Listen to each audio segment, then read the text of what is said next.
لو بتحبوا الوصفات السريعة السهلة البسيطة، كمان الوصفة بتاعتنا النهاردة كريمي وبطعم القهوة، جربوها وهتعجبكم جدا.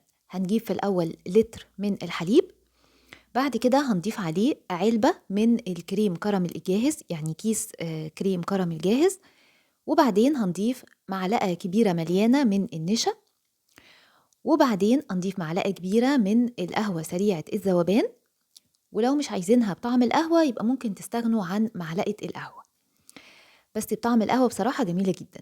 معلقة كبيرة من السكر، ومعلقة كبيرة من أي نوع جبنة كريمي أو جبنة مثلثات، أو ممكن حتى الاستغناء عن الجبنة دي خالص، هي بس بتدي قوام كريمي وطعم غني للتحلية بعد كده، وممكن استبدالها بمعلقة كبيرة من القشطة. هنقلب بقى المكونات كلها مع بعض كويس جدا لغاية لما كله يدوب كده في اللبن، وبعدين هنرفعها على النار الهادية مع التقليب المستمر لغاية لما تسخن وتبتدي تغلي.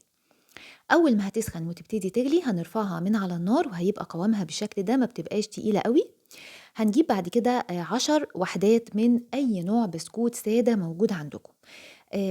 استعملت هنا 10 حبات من البسكوت بتساوي 150 جرام.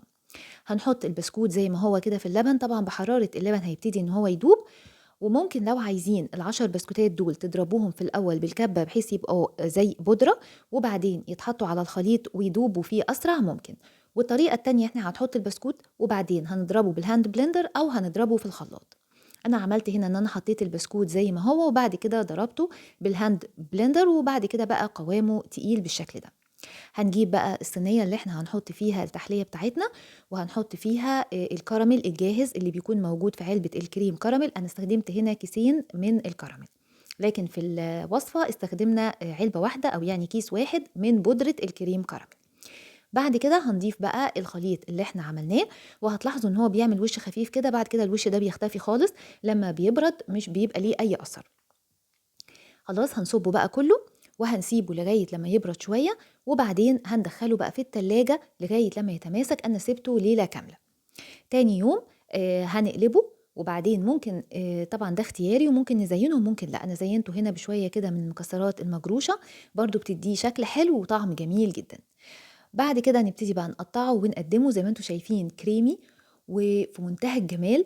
كمان طعمه حلو قوي قوي، وطريقته سهلة وسريعة وبسيطة. طعم الكريم كراميل مع القهوة مع البسكوت حاجة كده بصراحة في منتهى الجمال. إن شاء الله تجربوا الطريقة دي وتعجبكم. يا ريت ما تنسوش تعملوا لايك على الفيديو، وأقول لكم بقى مع السلامة، وأشوفكم إن شاء الله المرة الجاية.